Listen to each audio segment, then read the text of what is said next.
This is episode 75 of I Know What You Watched Last Week. And just like in the promo that you would have seen earlier this week, we watched the sequels to the movies you love, including The Jester, The Mutilator, and Bloodrayne. Is that a fact?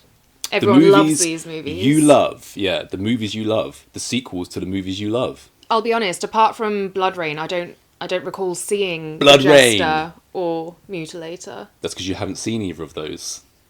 I knew it! You love going straight to number twos. Well, the thing is, Deuce Week. They don't have it on streaming, so I just had to go straight for the second one. Had to. Yeah. So now that everyone knows what we saw, Yeah. Let's get your rankings. Okay, I've given this some serious thought. And Serious. it could have gone a couple of ways, but for my own reasons, I'm going with third place to The Mutilator 2. Second place, The Jester 2. And Uwe Boll, he directed this one as well, I assume, yeah. Uwe Boll scoops the gold. Yes! I've got it in exactly the same order. Mutilator bottom, Jester 2 in second, and of course, out clearly in front, the master So let me guess, we're going in of my German order this cinema, week. Uwe Boll. Yeah, you're German. You should be very proud of your countrymen. Oh dear, there are plenty of issues with that film as well. No, but we'll I get there when love we get there. Uwe You Boll. do, but and you on love that, a lot of weird things. I love Germans as well. I've never met a Myself German. not included. I've never met a German in my life I didn't like. Yeah, we got way more in common. Then we've been pitted against each other all of our lives, Brits and Germans. Yeah. I love them, the Krauts. Yeah, so I've got to say, yeah, as we are going in your order, Of Mutilator course, 3. yeah. But before we started Lucky me. Mutilator 3, I just said. Imagine that. Before we started Mutilator 2, this is just another opportunity to read my most favourite ever Uwe Boll quote on Hollywood. "This is the most bullshit business with bullshit idiots, one after the other, lined up behind each other. You know they are all fucking each other in the asses. And nobody makes any decisions. All the actors I ever worked with, Ben Kingsley, whoever, they are all fucking pussies. Nothing else." I'd have to agree. I really enjoy the commitment you put into that. Yeah. So, I am an Uwe fan. But we're not starting with Uwe's No, movie. I can't wait to get there. Mutilator 2. Okay, have you seen the first one? Of course, yeah. And am I correct in thinking the original is an 80s movie? 80s, somewhat classic slasher movie. It's a good film. It's in some parts it's like so bad it's good. One of those. But really? It's more than the parts where we've seen it's the typical fare of 80s slasher. You get all the tropes. Is there intentional comedy in that one as there is in Yeah, this one? somewhat. Yeah, it's Okay. like dark comedy if you want, but it's nothing like Mutilator 2. I've got to say, I was trying to think, have I been more let down by a sequel than I have by And it's by the Mutilator same 2? Same director, director. yeah, Buddy Cooper. How can you do such a terrible sequel to your own movie? Well, the thing is, he did The Mutilator, yeah. then in between that did no movies, and then came out for Mutilator 2. So clearly he's out of practice, because yeah, this was poor on every Stopped. single level. Oh no, it hasn't. Just stop flashing for a minute. Because this was just poor on every single level. Yeah. Unfortunately, and do you know what's even more There's so many disappointing issues is with it. it opens with a scene from The Mutilator. Yeah. I'm like, yes, here we go. We're going to get something akin to this, but modern day. But it just wasn't. And did you see in the small scene snippets that we get of Mutilator? You know, it looks good. It looks fine. It looked far more serious. Yeah, exactly. And less like someone's first high school movie project. Yeah, this was more like, so he's brought back actors from the original. Bill Hitchcock plays himself, Ruth Martinez plays herself, and the guy called Jack, who plays Big Ed, not Big Ed in the original, not sure if it actually is him, because he appears in the film, but he's not on the cast list. So I'm a bit confused there. But yeah, he's clearly brought back all of his mates just to like have a good time. But I get the idea of, you know, getting your mates together, people that you know to come and make a movie, but This was just inept on every level. It's almost was like so amateur. he should just be showing it to his friends. It should have actually been released as, because I was shocked when I saw Mutilator 2. I was like, Mutilator 2 2025. Why is there all of a sudden a sequel to this film? And like I said, I was excited. 40 years later. And massively let down. So talking of disappointment, let's just get into it. So the premise of the movie is they're remaking The Mutilator. That's what they're doing in the movie. And there's a director called John who's shooting a scene, and he gets a phone call. And he gets really pissed off by this phone call, and his brother Julian, who's working with him, is part of the union, and he tells John, look, we've got to shut down now, we're running over time, if you want us to carry on, it's triple pay. John's like, no, we've got one more shot to get one more shot. He's like, no, it's triple pay, so they like butt heads, have to end the day, and it's during this very opening scene that you notice everything, the lighting, the setting, the acting, everything's atrocious straight away. I think in the entire film, though, the guy playing the director... Mm-hmm. has to be the absolute bottom of the stinkiest barrel. I mean, I just assumed that he must have been like the director as well and put himself in, because he was so badly cast. You could just, you know, when people are trying to do some acting thing and they're standing in this awkward position like, ready to go. No one's watching me, but they are watching me. I've got to pretend they're not watching me. I'm not on camera, am I? But I am on camera. What's my line? It's so awkward. I was so glad when he was offed early on. Thank you. Say what you actually feel. Yeah, once we're introduced to these guys remaking The Mutilator, we got the new cast, so like the new cast of The Mutilator, you know, the remake. Younger people, no good either. Anyway, after this, we're introduced to, there's a horror convention taking place at the pier, where like original Mutilator took place, and at the pier, we've got like Jack, the movie killer, we've got Ruth Martinez from the movie, and we've got Bill Hitchcock from the movie, and they walk in to like the front entrance of this place, and they meet each other for the first time in years, like Mrs. Martinez and Bill Hitchcock. So they're like, oh, fancy seeing you here. Yeah. Long time no see. Yeah. Hey. Oh, hey. Yeah, great to see you. That whole thing. They check in. The killer guy, as Jack. in the guy who plays, the original, he walks outside, bumps into another old cast member who's there for the party, and a couple of seconds later... Ruth Martinez comes out. Ruth Martinez... Well, there's two of them, right? Her husband, Mr. Martinez. Yeah, both of them come out, and then what is it? Oh my god, hey! Fancy seeing you Oh, so good to see you again. Oh my god, I can't wait to get this convention going. It wasn't like, oh, it's so great to finally see you. I'll catch up with you later. It was just a double introduction. Yeah. A double introduction. Have they just like skipped over that? And I think I said to you at this point as well, I was like, well, clearly both of those little scenes were so vital that even though they must have realised when they were editing that, oh, hang on, we've got them meeting for the first time twice in succession, but, you know, we've got to keep them both in. Ruth Martinez then says that she doesn't really like Bill, and she hardly knows him at all. Yeah, her sat looking out the window being like, oh, I didn't know him. Yeah. Was, again, just atrocious. There's no subtlety to this acting whatsoever. Old man Jack, the killer from the original, is also saying that he misses killing. And he really loved getting into the character. So he even, like, forks Bill in the neck with his fingers. Yeah, you remember He's like, that love scene when I killing. forked you? I just wanted Yeah. to do it one more time. And we do get that again. Now introduce your favourite. If John, the director, wasn't your favourite, Sandy, the crew girl, has to be your favourite with her interaction with the producer, Henry. The props Yeah. woman. Yeah. I actually thought her performance compared to the rest was completely fine, but what her character has to do... So the producer comes in, and again, we've got some great dialogue about him being like, yeah, you know, there's something I want to say, but I can't say it, but I want to say it, but it would be awkward. And it turns out, he's like, oh, I heard you give really good blowies. Do you want to, you know, work with me on future projects? And so she goes, oh, yeah, sure, absolutely. You just go behind this curtain so I don't have to see you or be watched, and stick your thing out. Mm-hmm. And then she takes a prop It's like head. a magic trick. Yeah, magic cock.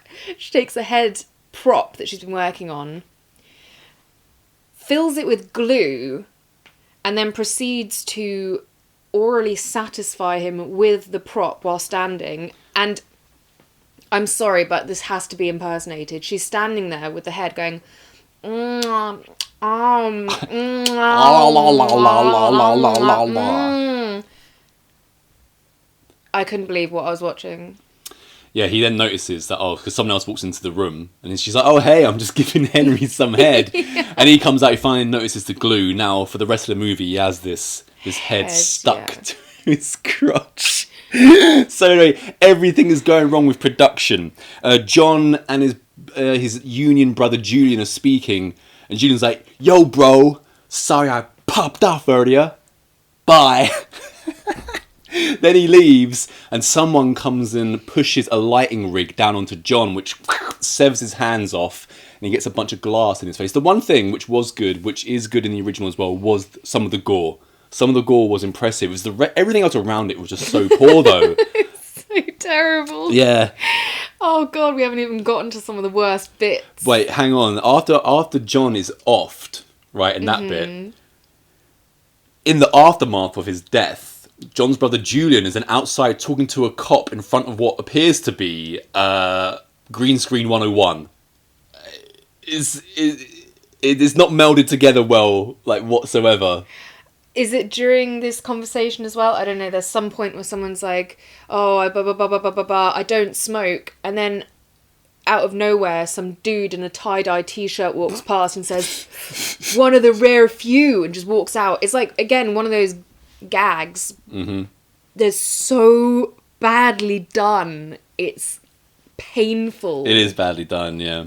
And there were multiple like versions of this. So clearly, with the head thing stuck to the crotch of the movie, there's a lot of things that's supposed to be comedic, and a couple of the things I was like, yeah, I could see where you might have been going, but something it was so badly executed. Something else that's supposed to be comedic is when we have John's funeral, and all of the crew are there. And they're not really sad, because of course he's the director, so they all hate him. That's another going like, let's just, crew hate the directors, didn't they, in real life? So let's just have the crew there bad-mouthing John at his own funeral.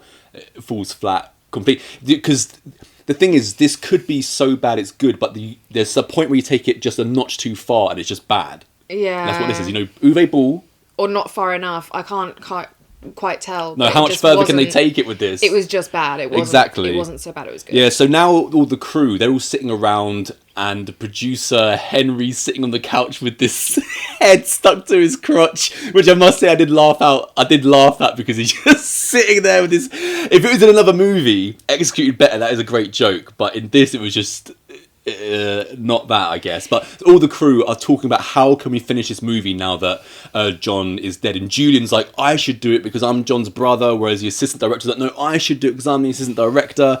Henry can't make a decision. Everyone then berates John for having kept the notes of the movie on his phone. I'm like, what's wrong with that? Was this paper? Yeah, he's like a computer. The producer's like, I spent all his money and he keeps it on his phone. It's like, well, what would be better? I think you'd be a bit more shocked if he had like a sticky notes or something, wouldn't you? Yeah. We've also mentioned, we've got Bill and Ruth, right, from the original movie. Bill Hitchcock, Ruth Martinez. And Bill keeps coming on to Ruth during parts of the film, and she's kind of encouraging it. And then at the last second when her husband walks in, like, acts shocked, like, oh, Bill's all over me again, kind of thing. That's another inserted comedic thing. I'm not sure where they were going with that. Right, let's move on quickly. Seems she's just slept with everyone. Yeah, Z, the editor of Gore Times, is now at the horror festival. Right, remember Z? And he's live streaming, absolutely. And he's praising the Mutilator, the original movie, kind of this. And once again, we've seen a lot of movies where they have influencers, live streamers, and they're always bad. This guy again is taking it to the next levels of bad. It's realistic, though. At least it fits in with the rest of the movie, I suppose. By the way, that is what people are like on social media. During the horror convention, we do get little Easter eggs. In the background, Michael and Jason walk in. Jason Voorhees, Michael Myers are walking in. Art the Clown walks in at one point. Obviously, Buddy Cooper shows up in his own movie being interviewed. He's dressed in like a sailor hat, a polo top and some slacks. So you can tell that he has been a successful attorney in between his directing career, which is what I read he was and is. But maybe should have stuck to that after this. Yeah, I don't think I'd hire him to be my attorney, no matter how good he is. After seeing this, there's an Officer Columbo. Get it? The officer's name is Columbo. He's also there because he's investigating the murders that have been happening. So he's kind of like talking to everybody there, including Buddy Cooper. Jack now, Jack the Killer, who must be, 78, 79 years old from the original movie, some young, 25-year-old girl starts coming onto him. Yeah. Hardcore. That was so weird. He likes it. And it's not like he would have been a big enough star that a girl would be like, he's just an old man. And also, we already knew by this point who the killer in this movie is, because I'm pretty sure it's literally the very first kill, which is the director John, right? Mm-hmm. You don't see him, but you hear someone laughing, and he has such a distinctive laugh. So I was like, are we supposed to know who the killer is? Yeah, I'm pretty sure, because we know anyway. Yeah. We know anyway, because he's already mentioned how much he loves killing. Yeah, I can't wait to do it again. It's obvious that that's him. What's the point of the film? I don't know what the point of the film was. Just let's all just do it for the sake of it. But then we've already had Sandy the crew girl making fake slobbering sounds while she gives fake head to the producer. Now she's just like sitting at the table at the party eating peanuts, but she's like. I'm pretty sure the other crew guy who keeps like flirting with her, the guy the skinny one, yeah. I'm pretty sure she's like doing the peanut nom nom nom nom because he came across her doing it. So I think she's doing it intentionally. Jack once again is filmed there saying that he loves killing by Z, and Columbo's watching on. So he's like, maybe. Yeah, you see Columbo on his phone watching the live stream happening 2 meters away. Great detective work there. Now the young girl that's come on to Jack, she's up in her room, right? She's getting ready she's waiting for a message for Jack to say where to meet. In the meantime, Bill Hitchcock has got one of the guys at the party to get his own private room so that he can relive his killing in the original Mutilator when he gets forked in the neck. And while he's sitting there watching it, the killer comes in the movie and guess what? Forks him in the neck. Yeah. So he dies as he does on screen. This is a meta movie. It's meta. Gets forked in the neck. So now the girl... I actually quite enjoyed him watching himself doing his like commentary on his old scene. Mm-hmm. Yeah, I guess he gets what this is all about, and he was playing into Hamming it up. Yeah, absolutely. Yeah, I'm not like mad at this film or anything. I was severely disappointed though in the direction that they took it. I wasn't expecting it. There's a similar thing actually when we eventually get there in Bloodrayne 2, but with the producer guy in this, when he first comes in, I'm like, like there's so... It's jarring. Jarring, hard to watch. But as you get used to it, and the further in you get, he probably ends up being one of the more entertaining ones. Yeah, so... yeah, typical thing. You just have to be like, okay, this is what he's going for, and then sometimes it's quite enjoyable. There's now a girl coming onto the live streamer, like one of the crew girls or something like that. And at this point, a waiter gets a fishing tackle in his eye. And that was pretty good. As I said, the gore was good. Yeah. Not only that, he gets a fishing tackle in his eye, his throat is slit, and then he gets 3 separate blades put in his chest. Yeah. It's pretty gruesome. There's more fishing tackle. It was good. There is more fishing tackle later, yeah. Lots of tackle in this. Meanwhile, the girl, she's now made it to the pier because she's got a message from Jack saying, meet me at the pier. Meet me, old man, at the pier. The lights go out on the pier. Jack appears behind her, wraps a noose around her neck and chucks her over the pier. And as I remember, her head fell off right at the end of this, right? Yes. Her head falls off. But then who's the girl who gets dragged up the pylon later on? It is a different one. It is a different one. Okay, yes. I thought I was getting confused. But I don't think that happens. You don't get hung and then your head separates from the body. Well, I liked it. It was so silly. Yeah, after that, because it's just like scene.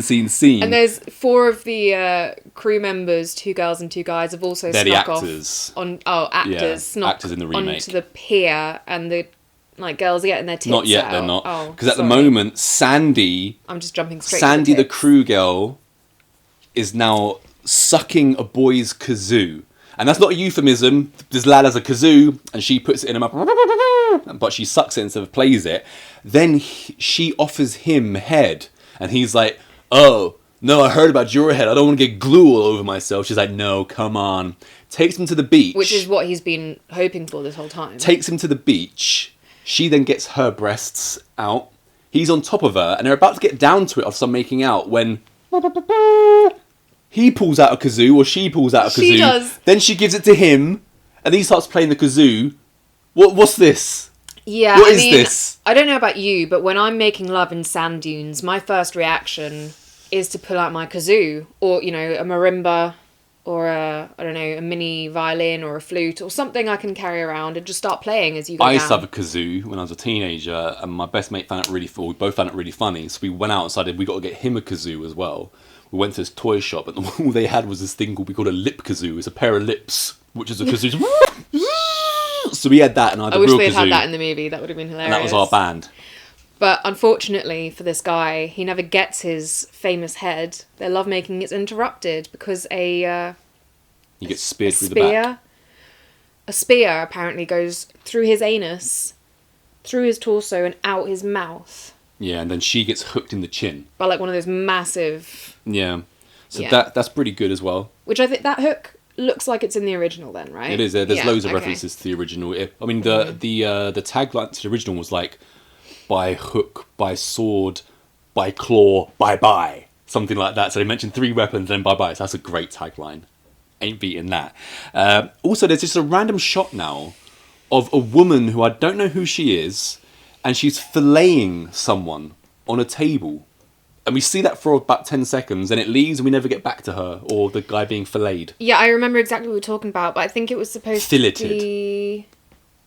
It's like someone's talking about that happening, and then they're just envisioning it or something along those lines. But yeah, it's kind of random. Even though I already mentioned him, it's now at this point where we see Ghostface walking around in the background of the horror convention after we've already had Art, Michael and Jason. And now it's your bit. So the girls and the boys from the cast are on the pier. Yes.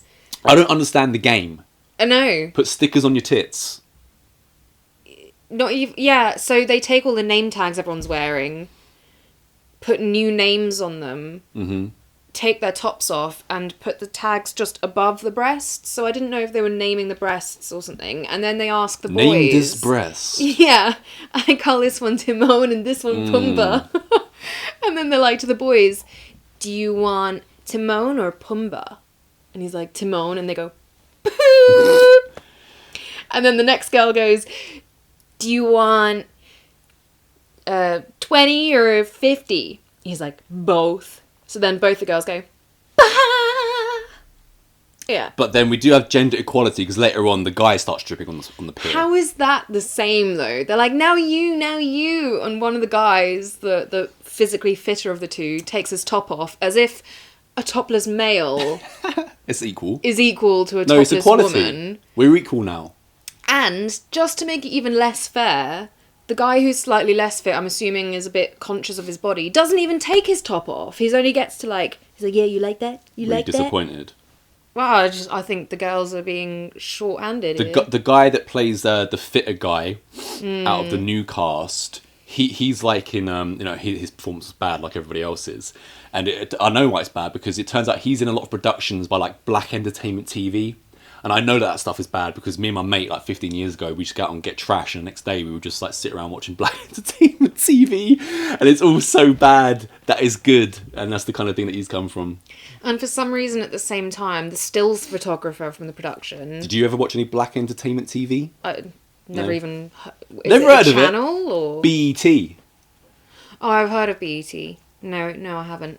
But like, when they're getting their boobs out, it's now like selfie time. Like, Oh yeah, the 4 of them takes... I was like, really? what's going on?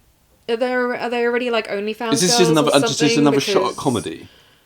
I don't know. Maybe the director just wanted to see tits. Anyway, once all this is happening, like there's a photographer across the way, by the way, as you see. Yeah, that's what I was just going There's into, nothing really stills important about it. photographer.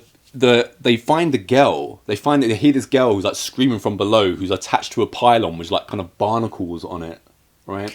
Oh, sorry, wait, you just reminded me as well. Quickly going back to the first girl, the one who wanted to get on him, and he hung her.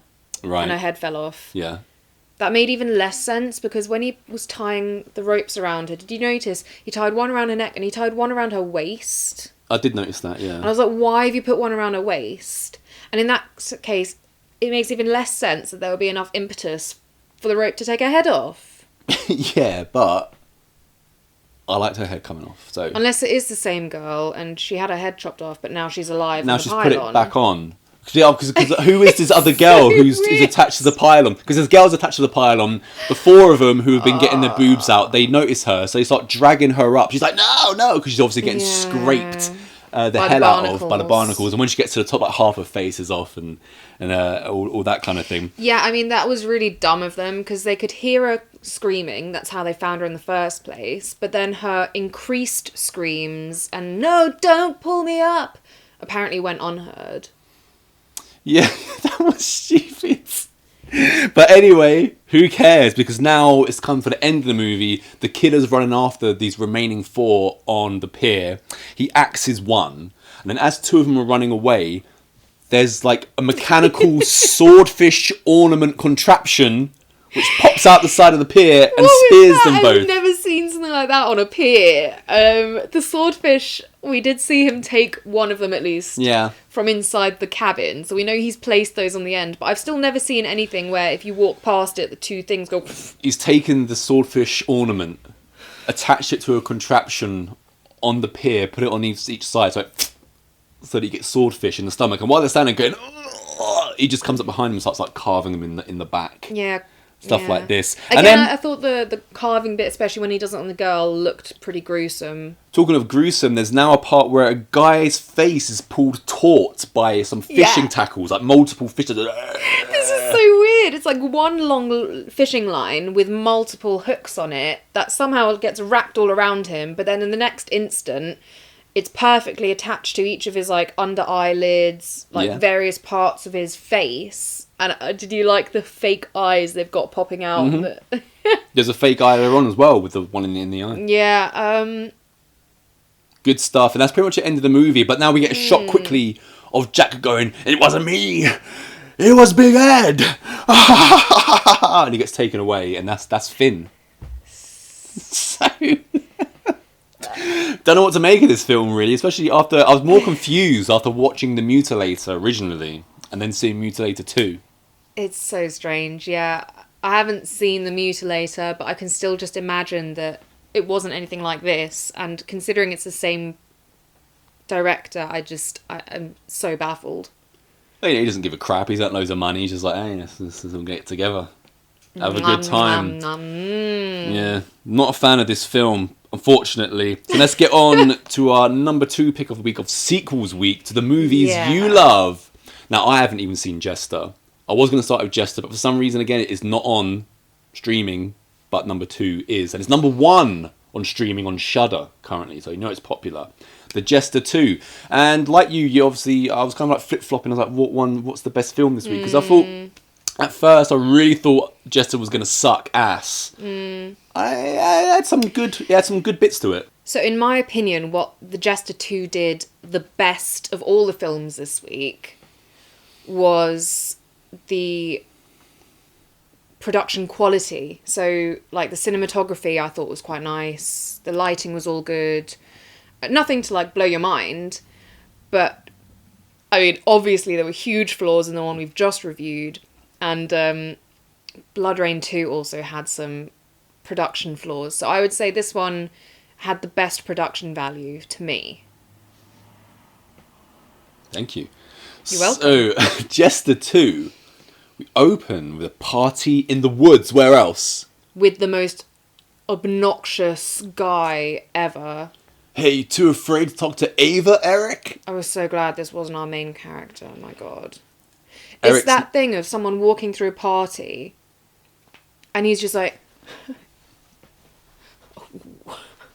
Yeah, and this guy isn't even really part of the movie. No, he's not. Is he? Thank God, because that was horrendous. It did start off horribly with that. Yeah. I was like, I'm going to hate this movie so much. Eric, though, he does have the balls to go and talk to Ava once he gets some Dutch courage. He downs one of their drinks, walks over to Ava, but then, before we can really get into it, 2 cool guys pull up in their car. One of them's named Connor, so, you know, he's shot down. They come with a piñata penis. Yeah, piñata penis. I think that's cool. So in the woods, Eric then goes for a piss, as you do, and he's like mocking Connor. He's like, "Oh, Connor, I love your big penis," kind of thing. Yeah. And then the Jester shows up mid piss, and he's brought a chest with him, and he's opening the chest before he's like pulled his own mask off. Well, he comes out of the chest. Okay. Yeah. Then he pulls his own mask off. Eric's just looking at him like, "Who the hell's this guy?" Are you one of Connor's, like, extra surprises? Yeah. Yeah, he's hidden him in the middle of the woods when no one can see him to do a performance just for you, mate. What he does is, then the Jester pulls out his, like, magic cloak, and he disappears, Eric. And next thing you know, he's tied up as a piñata, and there's a blindfolded girl, I believe it's Ava, with a baseball bat just beating him to death. And that was when I was like, not so bad. We got the first kill, and I'm enjoying it. Yeah, I agree. That was quite good. However, one issue I had with the production of this after just praising it was when the Jester... Well, it is the Jester 2. When the Jester comes out of his trunk in the forest, and they've got him doing all these, like, contortionist kind of moves to get out. So he comes up in a back bend, but then when they come to a shot closer up of him standing, he's clearly folding from forward. And it's just little things like that. I'm like, well, it would have been so simple to just follow through. Does that bother Follow through. Yeah. Yeah. This is why you are also, not just actor, you also be crew girl on Heathen, because you can annoy everybody with, no, that's not right. Yeah, she's right, though. So do it right. Otherwise, Karen's going to moan at you. Yeah. Right. Now it's Halloween night. And we're introduced to our final girl, Max the Magician. She's 15. She's standing in front of the mirror in her magician's outfit. And she's like, Izzy, Wizzy, let's get busy, kind of stuff. It's like Harry Potter. Yeah? It was about that cool, yeah. Okay. Yeah. She's got a sister called Zoe, young sister who's looking for her nunchucks, right? And then she's going so Max is going trick-or-treating. She's got a biatch mum. Max is going trick-or-treating, and she goes downstairs, bumps into her mum, and mum's like, you're going trick-or-treating? What if the boys see you in that outfit? Aren't you a bit old for this? I was like, what kind of mothering is this? Yeah, the mum was a piece of work. Yes, I'm glad she dies later. She's not completely wrong. I think Max probably is a bit too old to be trick-or-treating. But she's a loner. But it's the way her mum goes about it. Yeah, and as you say, her mum must know, as we quickly find out, that Max is, like, complete loner, bullied at school and all this. So her mum's really not helping the Poor case. Max. She's a bit annoying. In the meantime, once we've been introduced to all this, there's just a guy who's running through the streets. He's handcuffed and he's being chased by the Jester 2. And the Jester 2 catches up to him. And as he falls on the floor, the Jester gets out those colourful, like, scarves. Oh, yeah. And he stuffs them in the guy's mouth, keeps putting them down there. And then he literally, like, puts his legs up against the guy's chest to pull the scarves back out. And as he's pulling them out, I believe he's killed just by a card coming out of his throat. Or has he suffocated him? I wasn't quite sure. Yeah, I thought from the way he was, like, tugging at these... extending colourful cloths or whatever, that it was going to bring up his intestines or something with it. That's what I thought was going to happen, yeah. But no, it was just a card at the end. But I guess, all that tugging internally was still enough to off him. Once he's killed this guy with the handcuffs with his flags... I didn't hate it. He gets a candle out, lights it, the Jester 2 that is, then the Jester 2 gets out an ace card, burns the card. Yeah. Right. Magician Max is now on her bike and she's riding to a restaurant. She gets into the restaurant, she's sitting by herself. Yeah. Across from her on a table are some, like, bully girls and a bully guy and the waiter called Darren. Darren is all surly because he's got to come and, take Max's order or whatever. Because he's a teenage waiter. It turns out that they go to the same school. I've already mentioned Max is 15. Darren looks way older. I know that she's skipped ahead, but he still looks way older than even that. He's at least like 21, 22. He's not in his teens. Well, Max isn't. If he is, he's had a hard life. Either, is she? I mean, the character is 15, but she's not 15. But she looks 15. Right. He doesn't look 15. But also, in this scene, she orders a burger. And then... Yeah. A couple minutes later, she leaves. And I was like, oh, so you just ordered food and then not received it, not paid for it, just left.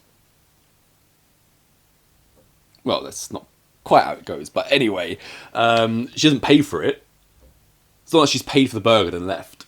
No, exactly. But she's ordered it, so they're making it anyway, for her. While Darren's talking to her, she mentions that she's made her own costume. Right? And... What is it that, he takes the piss out of her, the girls on the table laugh at her for saying that she's made her own costume?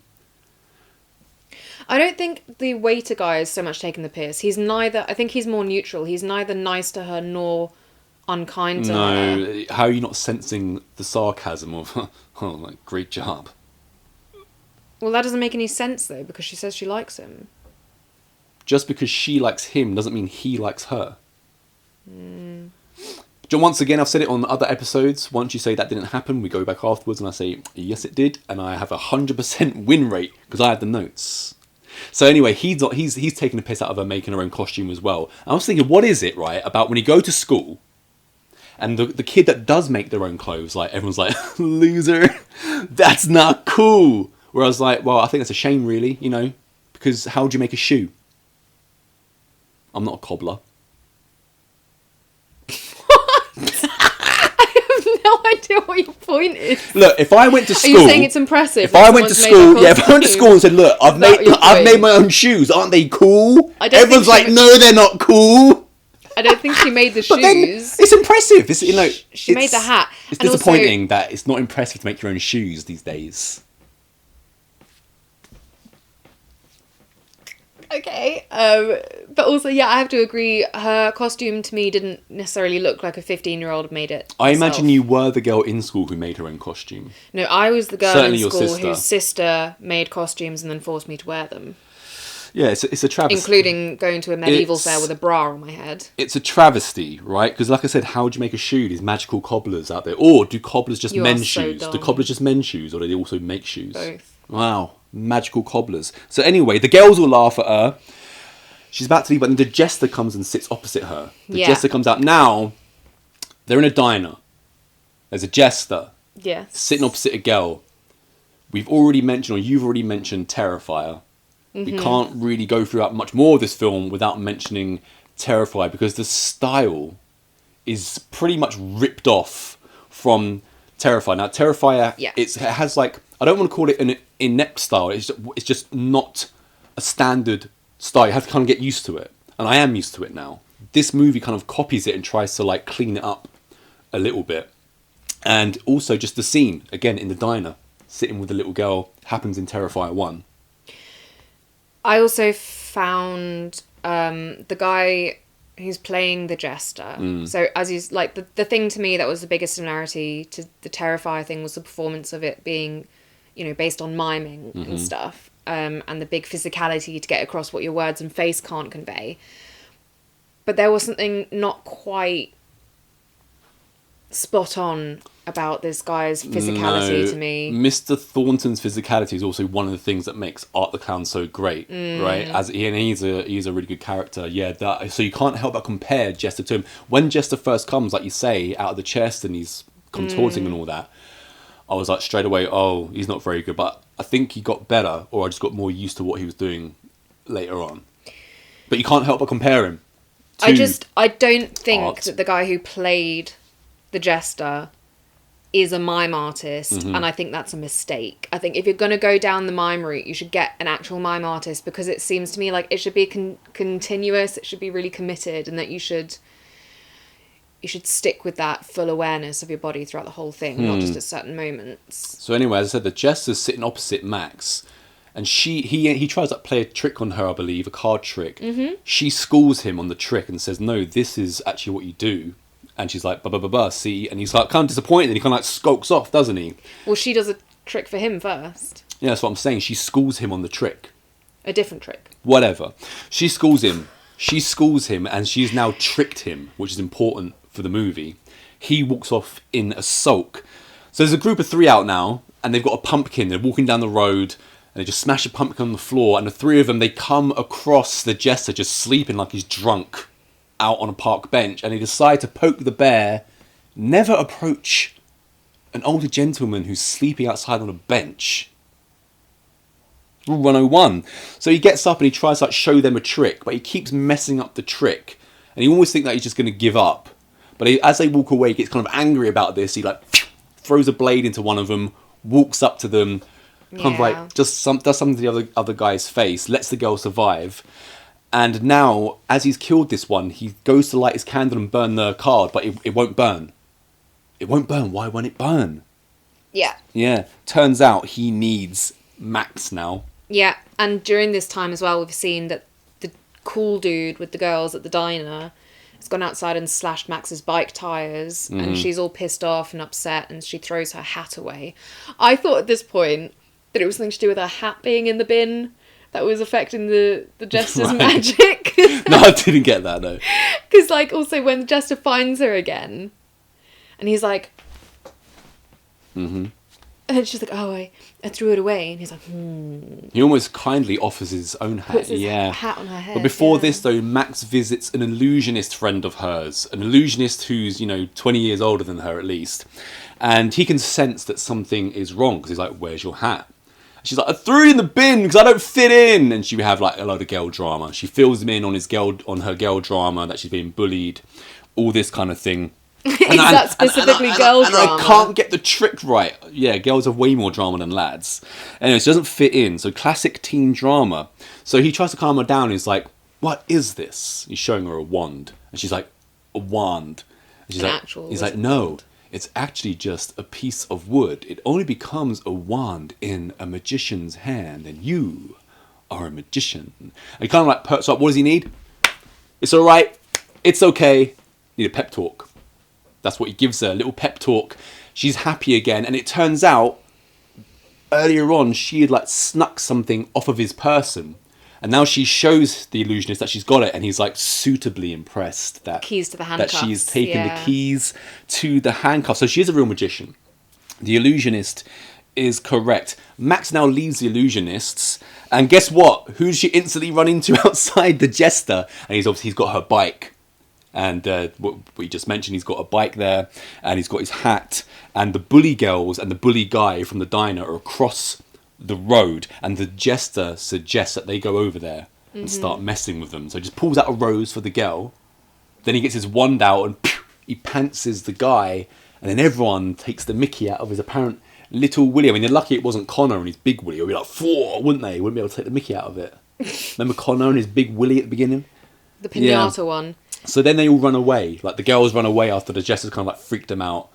And the Jester wants the fun to continue. So he walks back over the road because Max hasn't come and followed him. And it's, of course, it's Halloween night. He needs the fun to continue. So he suggests that they go trick-or-treating. Together, yeah. Again, a little bit weird. This guy's not said a word to you. He's clearly an adult. You're 15. But she's a loner. He's just pantsed some teenager. And I think... Who you hate. I think at the time, that when he pantses him, everyone's laughing. But then he does something else, which is like, everyone's like, oh, that's one step too far. We're leaving now. But of course, Max is like, yep, let's do it. Because if I was too old to go trick-or-treating, the two of us together are definitely not too old. Max hasn't got any friends, so she just takes what she can get. She's not even getting any love from her own mother at home. So when a Jester comes up to you and says, let's be buddies, you take it. So they go to this first house to do trick-or-treating. Woman comes out. Jester, too, suggests that Max does a trick for her. She does a trick, and she's like suitably impressed again. She's like, "Oh, that was fantastic! Not only do you get a treat, but I've been like well tricked." And then the Jester decides to wand her in the face, giving her no face, like skin all over her face. What was really horrendous for me about that was that she eventually, after some kicking and struggling, suffocates, I believe. I think that's what happens, because obviously she hasn't got a nose or a mouth anymore. She's still completely alive, but her face is just like one big mask. Yeah, that was pretty grim. Now that she's passed away, the Jester gets out his candle again, lights it, and finally the card is now burning. And we'll find out why this is happening in a little bit, because now that Max has seen this, she's obviously freaked out. So Max is cycling away, but she doesn't get very far before the Jester pops out again. So she decides to hide in some trash for a little while. But then the Jester finds her in the trash, pulls her through the trash back into the party woods where they were at the beginning of the movie. Exactly. So now he's going through his chest. And while he's doing all this, kind of Max is just standing there. And she just says to him, "Look, we're never going to get anywhere unless you tell me what it is you want and what you need from me." So obviously the Jester can't speak, because we say he's doing a mime performance, but they do have a Ouija board, and it turns out that the Jester can control the planchette and the board with his mind. So she starts asking him questions, and he also uses Eric, who was the hung pinata. He speaks through the dead Eric, I am here and I need you because yada yada yada. And it turns out that because Max tricked him in the diner, she now has to perform the tricks for the Jester's victims, and he's got 4 left, and they have to do it before a certain amount of time before the candle burns out. Because he's like sold his soul to the devil or something, right? Otherwise, they will both, it be in the pits of hell and suffer for the rest of their lives. Yeah, so I don't like this way of doing things. I don't like, so you've got a silent character, and to get around that and explain exactly what's happening, you're just going to have them like control other people's voices and stuff. I just thought it's a bit lazy. I really like the idea of a hung guy bloodied talking, but I'd prefer it if it was just him talking as himself, if that was in a movie. Whereas in this, they just used it as... But I wasn't mad at it. What I was mad at, though, was the bad sound mixing of the voice. It's like, I can't hear what the... We are here because... And that's much clearer, what I'm doing there, than what it was in the movie. I just caught bits here and there. I had to rewind it a few times. Well, that was the other thing. It wasn't like... I'm still not to this... Not that we rewatched it very much, but I'm still not entirely certain. But I think the Jester, like... sold his soul to the devil, which is why he has to kill the 4 people. And now that he's been tricked by someone else, she has to trick people. Basically. Yeah, as I said. But also, she's already seen him off that woman. The trick-or-treat woman. And yet she's still just like, oh, yeah, I don't want you to burn in hellfire. Because he like shows her, this is what will happen to me if I don't fulfill the 4 deaths. And I was like, yeah, but he's... a murderer. Yeah, but it's her only friend. She's a loner. She makes her own shoes and stuff. So anyway, now they go round looking for victims. But Max, being a good girl, she won't pick just anybody. Jester's like, how about that couple walking down the road? And she's like, no. How about this couple? She's like, no. And then Jester's like, because they got to get the kills in. Then who does she spot? The guy, the bully, it was pantsed by Jester sitting on the bench. So she's like, okay, I guess we'll take this guy. So she walks over to Pants Guy. She's like, hey, I want to show you a trick. He's like, don't you hate me? Kind of thing. She's like, just listen to the trick. So they start like going through it. But as she's doing the trick, he says, I'm really sorry for what I did to you. She tells him, just shut up and do the trick. But he keeps apologizing. So she ends up feeling sorry for him. Him and his stupidity, she decides to stop the trick. He's like, no, let me see. Finishes the trick. Not to his advantage. Then she gets up and tells the Jester, look, forget it. I know I just tricked him, but don't take him. But Jester's not listening. So he gets out his like cloths again, and he kind of like wraps it around him and like suffocates him or something, doesn't he? And it's Pants Guy's fault, because Pants Guy sees a Jester and he starts like having a go at him, doesn't he? He's like, you pull my pants down and stuff like that. If he just kept his mouth shut, maybe Jester would have listened to Max. Well, also, he was a bully, but I don't feel like, he's apologised now, so now I don't want him dead, and before I wanted to kill him. Like, that's a bit extreme. And also, if she's such a loner and so bullied, surely there were other kids around who were bullies that she could have been like, maybe that one. I guess once you've already turned down a bunch of people, you've just got to get on with this, because I don't want to suffer in hell for the rest of my life. So as I said, the Jester gets out some magic cloths and strangles him, and then also gets a giant pair of shears and just puts it into his chest. Now Max and Jester are happily walking back into town, and the Jester comes across like a Halloween presentation, and there's like jack-o'-lanterns, pumpkins and stuff like that, and he lights one of the jack-o'-lanterns. Then 2 cops come up to them. Right. Remember this bit? Yeah. Yeah, and the cops are there kind of like asking just random questions. The cops kind of like look at Max because she's looking a bit like... Well, she keeps giving the female cop just the eyes. And she puts up like 999 on her phone so that the cop can see, she's been held here against the wall by the Jester. So of course the 2 cops try to arrest Jester. As they cuff him, obviously he gets out of them straight away. The cuffs are all of a sudden on the guy cop, and they're getting really, really tight. And much like in the first movie, we now have hands chopped off. That was good. Yeah. That was good. And the female cop then tries to shoot Jester. As he walks towards her, he just puts his thumb over the front of the gun, and it backfires into her. Yeah, not bad. So now Max running away again.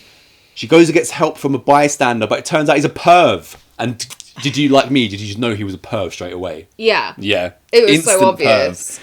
She goes to him like, help me get away, which is so stupid because she already knows that the Jester is supernatural and can just appear Yeah, anywhere. because every time she leaves somewhere, it's like, oh, he's a He's jester. just there. He's just so there. I was like, yeah. this is so stupid. You're just risking another person's life. And then the stupidity continues, not necessarily just from her part, though, because, as you said, he's a pervert. So he's driving her around, to the police station, but actually to the middle of nowhere. Yeah. And he pulls over and he's like, Max, that's a boy's name, and you're dressed like a boy, but I think you could be real pretty. But he does like that she's 15.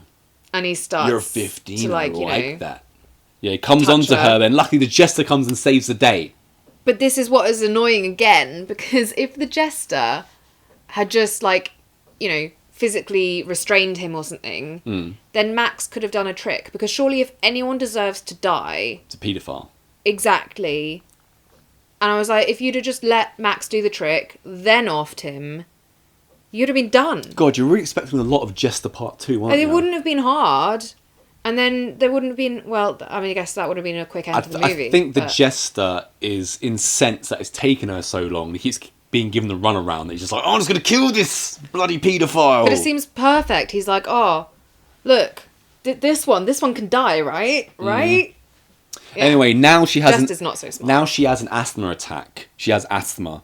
So the Jester ends up dicking about outside a fire station where he takes Max to give her medical attention. And when he's dicking about outside the fire station, obviously all of them notice him. But as Max has been attended to, Jester walks in and just bats the back of the head of one of the firefighters, and his eyes come out the front of his face and start dangling from, those eye veins. Yeah. That was really cool. And as they're running, cool. as they're running away, the Jester then gets one of the firemen in his cloak and disappears him. Yeah. He's gone.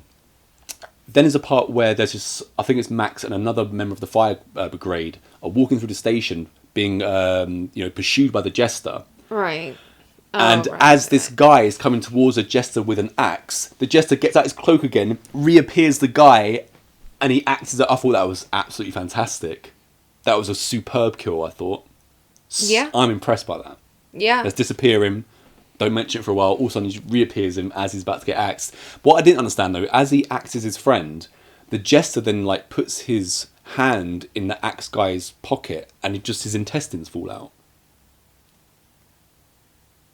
Because I hadn't seen anything happen to his torso to make it come out. Magic, Jester magic. That was a great kill, though. I'm having it as a great kill. I'm having that. Superb kill. So now Max is hidden under the. Jester truck. gets Max, and Max refuses to continue. She absolutely refuses to continue. And what she do? She runs away again. So she gets home. She's back home, and she's talking to her mum. Her mum is Jester will mad. never find her there. Mum's mad that she's been out for so long, but Mum's acting a little bit weird. Yeah, so Mum is even more of a biatch than usual here, but at least this time she's actually she's dead. It's Jester controlling her, so... Yeah, and it's Max goes to say goodbye to her sister Zoe, but then the Jester comes, and the Jester then starts talking through Max's dead mother about what's going to happen. And he says, if you don't do this, I'm going to take your little sister who loves her nunchucks, and you'll never see her again. So then Max suggests the much too old, age inappropriate Darren the waiter from the beginning. Yeah, see, okay, this is... So they go to the parking lot. This makes no sense, because she says... She's like, oh, I like him, or whatever.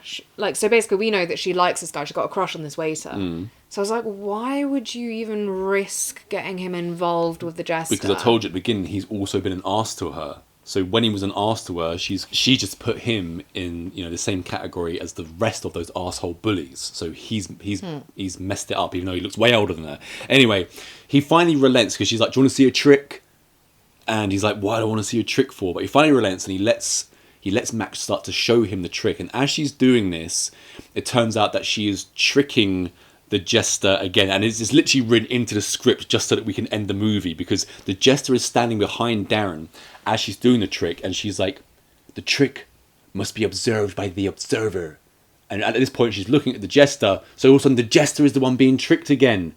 So he then no-faces Darren, who then starts crawling across the floor. But the Jester's in trouble now. He starts like kind of like disintegrate because he's partly on fire. One of his arms is missing. It turns into like sand or dust or whatever and just disintegrates.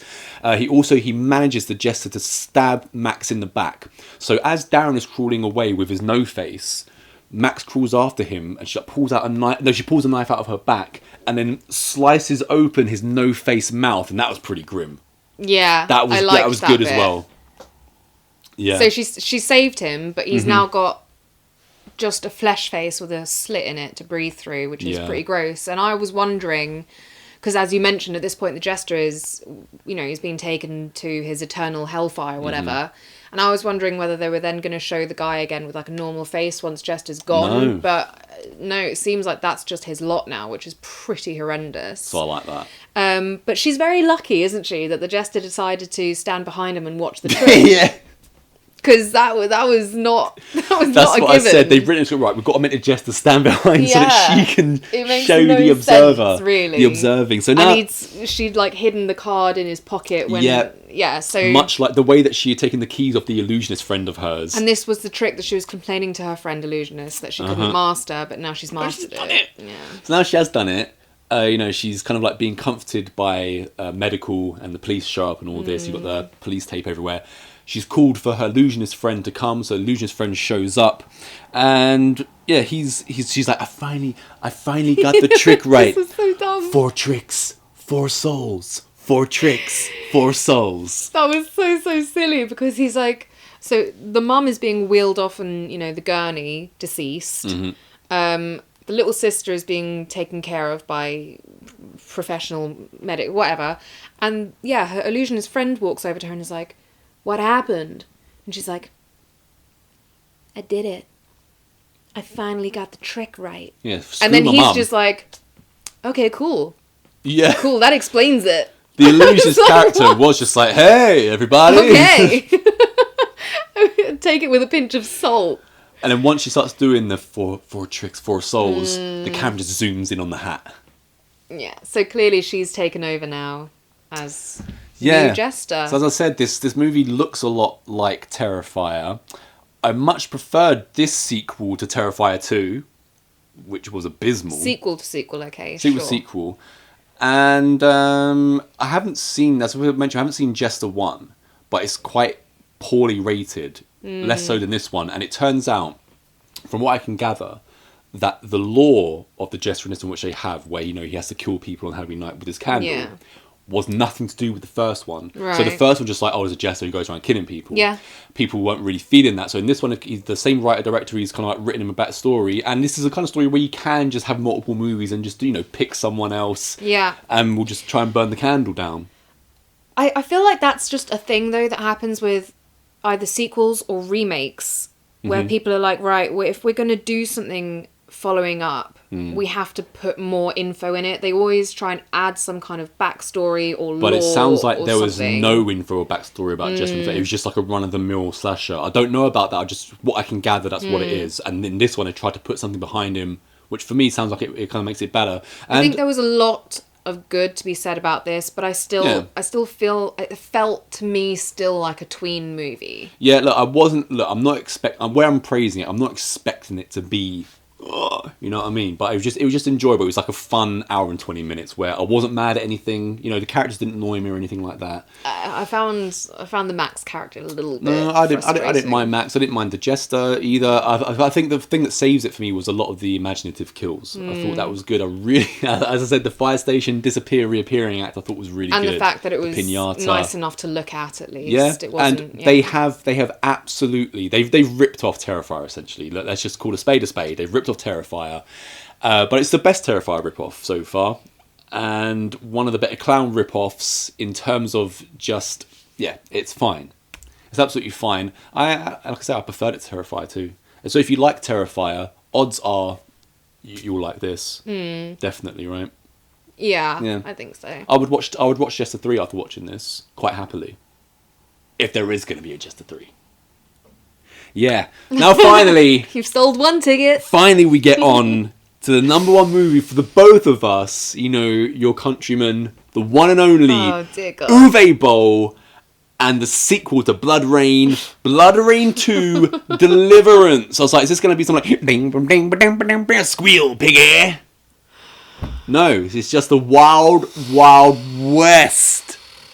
Bloodrayne 2 Deliverance. Spaghetti Western score opening, Spaghetti Western 101, with some quite interesting images, but then the opening goes on for like 4 minutes and becomes very uninteresting. Yeah. Oh dear Lord. So am I correct in thinking that the first like scene we see is when Mr. the Piles. reporter got Mr. Piles? Yeah. I got Piles. When reporter Mr. Piles enters the town Deliverance, the western town. Yes. And he's from Chicago. The Chicago Chronicle he's from. I was so confused for the first like 5 minutes of this scene as to whether The camera work. we were supposed to be seeing whether this was supposed to be set in like modern day, and they're all in like one of those like recreation places, or whether Uwe Boll was trying to convince us that this was actually authentically in the Western era, because multiple reasons. One, the structures look like they would do now, whereas at this time period they would have been relatively new. They wouldn't have been 100 years old, 200 years. They would have been quite new. They looked old as fuck. Secondly, the Chicago guy's accent, Mr. Piles. couldn't be more just like modern Pan-American. When he gets it in and he's like, Deliverance! This is it! The Wild West! And he says to some guy he sees, is like, howdy!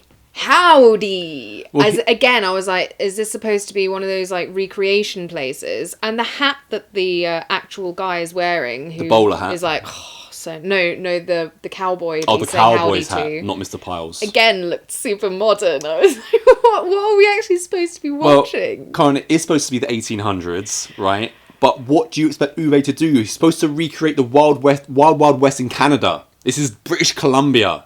That's Okay, not you an take excuse. what you can get. Okay, you only had a $10 million budget. Oh, dear, $10 million. You've got to, I mean, Uwe Boll, I feel like it's love or hate, because Love. it's Just love.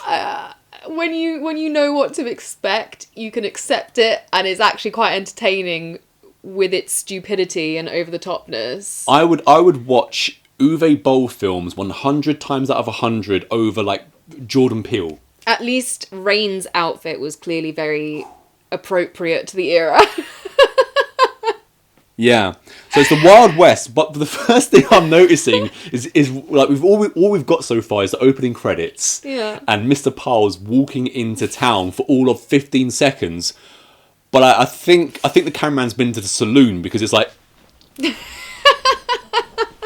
what is going on with that camera? And it's not the first time either. It's so...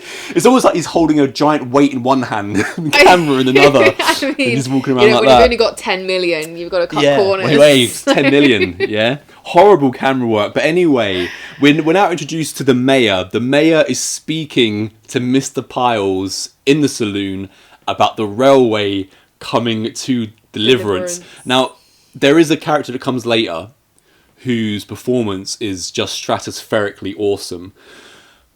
The guy who's second behind him, I'd say, was the mayor. Really? Yeah, in terms of Do you think? in terms of like, the railway will come to Deliverance, and you shall see the railway.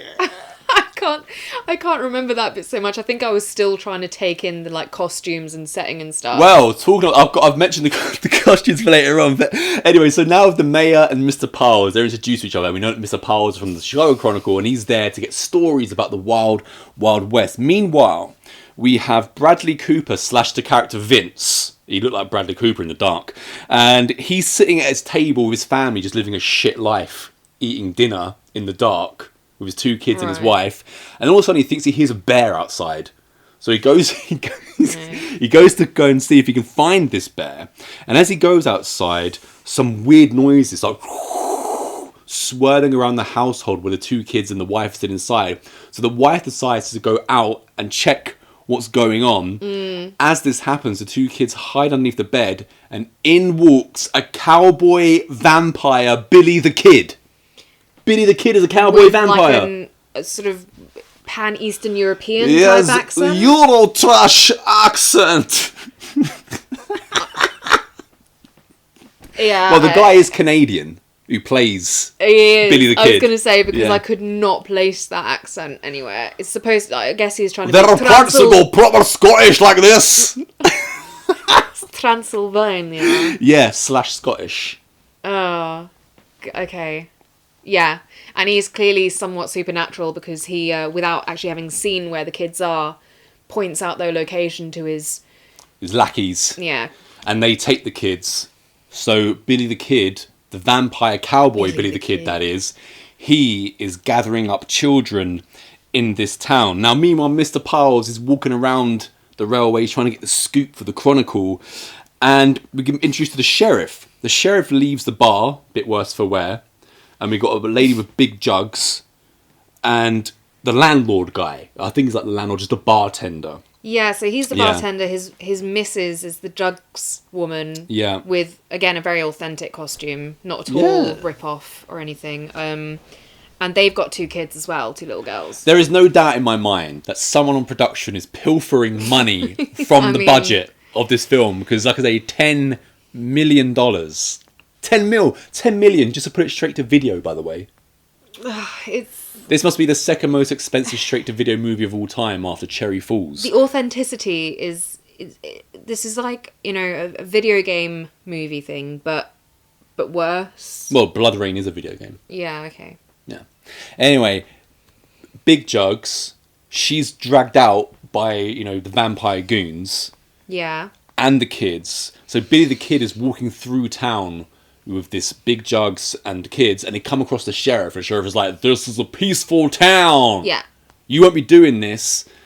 But then, what happens to him? He gets bitten in the neck. Yeah, he gets bitten in the neck, and he gets turned because he doesn't die, Yeah, does he? no. He comes back, Yeah. and as he's walking forward again, the mayor just lets Billy the Kid through. He's like, "I've just seen what's happened here. You just go and do whatever the hell you want to this town." It's even worse. It's even worse because at first he's like stepping in to be like, "Oh, yeah, I've got an issue with this." I thought I told you. Yeah. As you mentioned, he sees what happens to the sheriff, and if it were me, I was a coward, I would be like, "Okay, on you go." But instead, he's like, "My house is at your disposal." I was like, "You didn't need to do that. Why have you offered him?" So Billy the Kid goes in there. I was like, "Great, Yeah. now you've just got a bloody vampire maniac living in your house. Please take my wife. It's so Yeah. stupid." So Mayor Franklin. And also the woman, the mother, Jugs lady, Jugs she's like... lady. she's That's like, the mayor's wife, right? No, the landlord. That's the landlord's wife. The landlord and her both run the tavern. She's someone's wife. Yeah. I think he's the black bartender owner guy. I thought The two tavern I know. owners, I yeah. thought that might be the case at first when I first saw them 2 together, Yeah. because he's like, go upstairs and check on the little ones. Yeah. But he's also in the bar talking to the sheriff, saying, "Hey, do you want to take your lady home, or do you want us both sleep here tonight?" And then he's like, "Hey, my lady likes to come home." So she's about to leave with the sheriff after putting But these those are random her kids kids. together. I don't know if they are her kids. That's They what I'm are saying. her It's confusing. It was confusing to me anyway. But either way, she's saying to Billy the Kid, she's like, you know, let my kids go. I'll do anything. Anything. Anything. And Billy the Kid's like, that's what I'm counting on. Mr. Piles now, he gets face to face with He's excited. with Billy the Kid the vampire. And Finally. Billy the Kid the cowboy vampire is like, you are journalist man, prepare to bear witness to the greatest story ever told. And then the cameraman goes,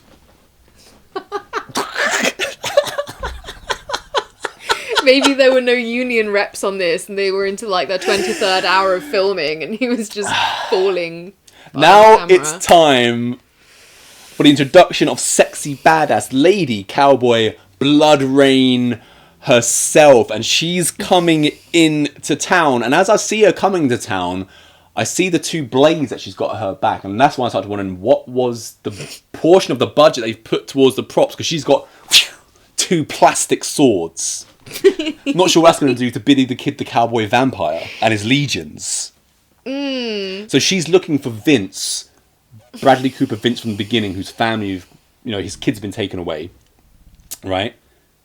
Right. When we first meet Billy the Kid, and he takes his first kids. Yeah.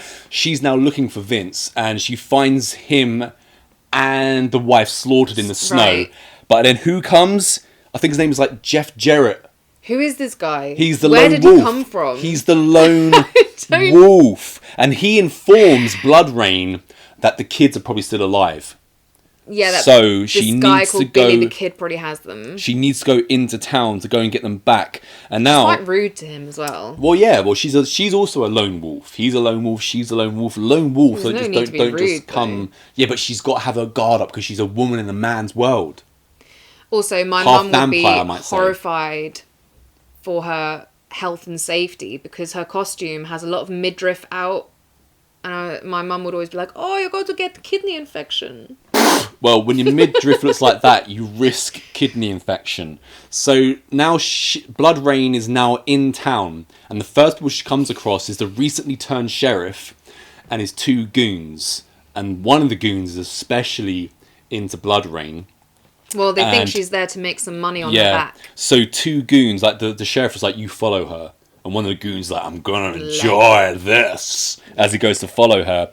And now we're in a saloon. Of course, we're in the Wild Wild West. So we're in the saloon, and there's a guy. His name isn't Footlock, but I've written Footlock Hogan. He's throwing his weight around in the bar, and he like ends up shooting a bottle.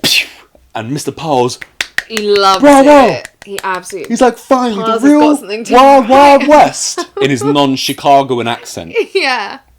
Yeah, so now Bloodrayne enters. Bloodrayne enters and sits at the bar, and Footlock Hogan has been throwing his weight around. He notices her. He walks up to her and is like, "A lady's only good for two things: fixing my dinner and keeping my dick warm." And then his crony's like, Well, so was A I, good to be one. fair. oh, I wasn't. You're a dick warmer. I didn't think that was That's very all, funny. that's all you are. So that's a great line. But then Bloodrayne ends up trapping him under a stool. Like, she's like, "Shut up," while she chews her toothpick because she's badass. Well, because she has to have something in her mouth Because this is a western. so that you can see her going like They should have given her a bit of hay. all the time. The toothpick was too She's small. got her mouth open a lot. For someone who's not having sex, The she's toothpick being just very inevitably suggestive. reminds me of Razor Ramon. I am oozing machismo. Right? So But anyway. also, this makes no sense because she's seen in the mirror behind the bar Yeah. confirmation that this guy is a vampire because he's got no reflection. Yeah. And so she's got him trapped under this chair leg or whatever. Yeah. And he's like, "Come on, we were playing a game, like a card game." He's like, "We can deal you in." And Yeah. so she's like, "Yeah, all right, that sounds good." Well, it So then sounds like just sits down all to she game of wanted cards was with an them. invite to the game, and now she's got it. And there's a guy as well as Footlock Hogan. Mick? There's Irish Mick at the bar. You get it, Mick? Because that's like a slang term. They call you Irish Mick. So his name is Irish Mick, and he's also come to Bloodrayne. He's like, "Ooh, Bloodrayne." Yeah, well, okay, so she's sat there playing cards with these guys, Mm-hmm. chewing her little stick, and he says something like, "Hey, yous all better go back to your mamas because I'm gonna win."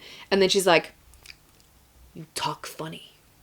I'm like, well, that's a bit rude, No, isn't he's it? like, "That's because I'm Irish Mick," and he goes, "Full feckin' house."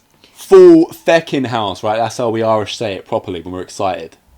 Okay, yeah, and also at this, I Full was like, that feckin' house. again, Uwe Boll, what are you doing? This makes no sense. At this period of American history, there would have been a glut of accents from Europe because all Americans are European. Corin, this is the Wild Wild West in Canada, She would have directed by a definitely heard German. Irish. Okay, In fact, I'm surprised the Chicago guy didn't Irish have an Mick Irish accent. thinks that he's won the game, but guess what? Ace is high or whatever. Yeah, she's not only smoking hot, she also Bloodrayne is sick at wins the playing poker. game, and this does not please Irish Mick or Lipstick Hogan, whatever I called him. Footlocker Wasn't that, Hogan. but yeah. Footlock Hogan, yeah. The men, of course, Well, she's a cheater, they're clearly. not having it that she's won the game. They accuse her of cheating. So Footlock Hogan, he says, "Right, we have a duel." So they go out into the street, and to make it official, they get the mayor out there, and the mayor like warns Bloodrayne. He's like, "You shouldn't be in a duel against Irish Mick because you don't know what he Footlock. is." But of course, she just chews on it on her toothpick. They go to a duel, and She's the one with the quick fire. She actually says good because they don't know what they're dealing with either.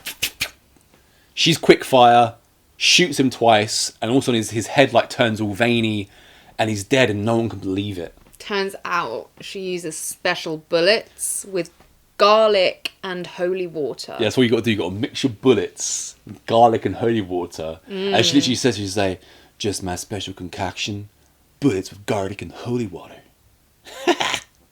Yeah. Bloodrayne. Yeah. Who is this actress, by the way? Because I didn't think she was too bad. She's clearly gorgeous, so I'm surprised I haven't seen her in more stuff. Well, the first Bloodrayne was Kristana Loken. Yeah. Right? Who was in Terminator 3, who grows her tits to get out of her driving ticket. And she didn't want to return for this one, so they got this lady. I've forgotten what her name is. We'll just get it later. But she just seems to me like someone out of like FHM's Hottest 100 or something like that. If she even is an actress, I'm not entirely sure. This is Uwe Boll. Yeah, but you've got like to me, compared to, for example, Megan Fox, I was like, Megan Fox is a star. She's unknown to me. I don't know why. Megan Fox wasn't in an Uwe Boll movie straight to video, that's why. She was in Transformers.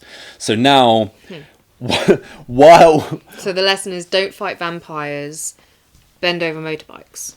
Right. Yeah, I failed to mention as well that just before she kills him with her special bullets, because this is a Western, there are just multiple close-up of eyes.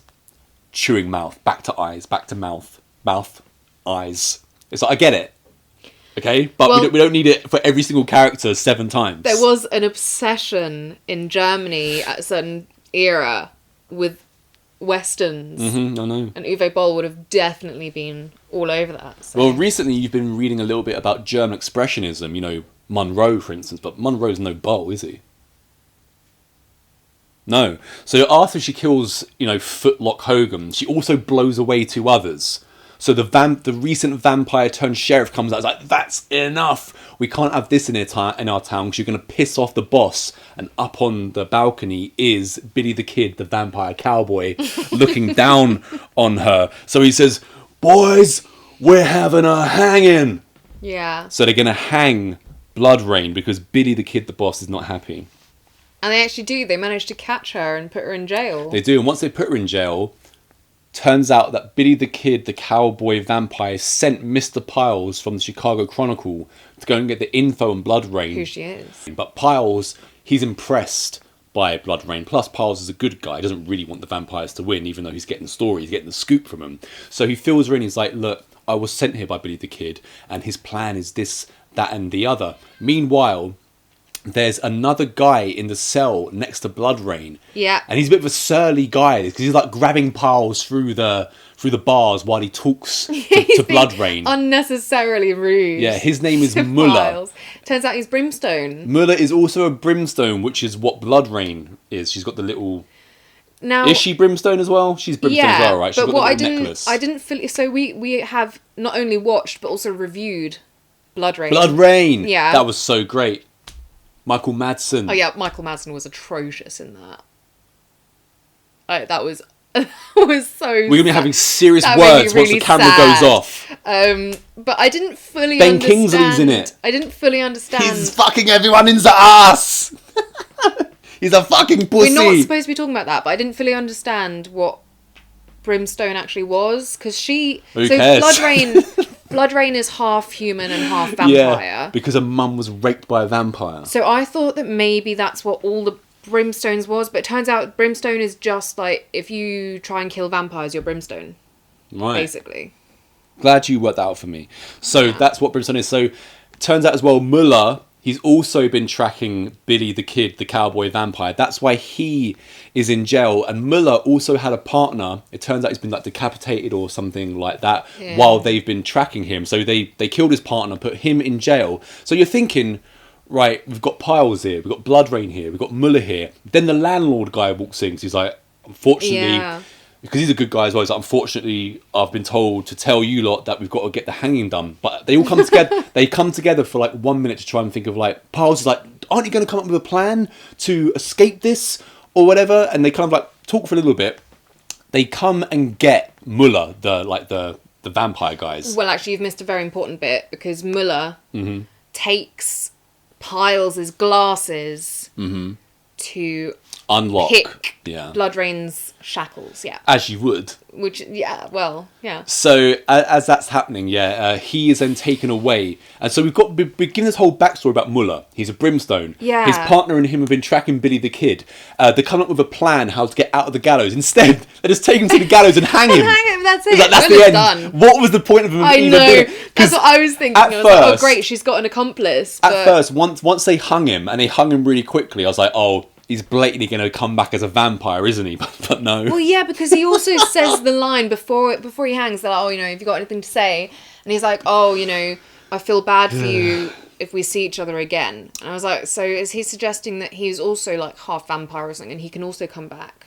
But no. No, he's just dead. That's So now Muller that's it with gone. Muller, unfortunately. So now that Muller's been done, they're about to take blood. Also, Muller's also filled them in that Billy the Kid, the cowboy vampire, he's got a army of about 30 people at this point, and he's collecting children. And he must be really to make a old bigger and strong because bullets don't affect him. And what's going to happen is the railway that is going to come through Deliverance pretty soon, and everyone that gets off the train, they're all going to be turned by Billy the Kid, and that's how he's going to create his mass army. Yeah. Right? So now it's Bloodrayne's turn to be hung, and she's dragged to the gallows. I also have another question here, though, because so the point is, so he's stolen the kids to have control over the adults. Mm-hmm. He's turned a few of the adults, but nowhere near all of them. Mm-hmm.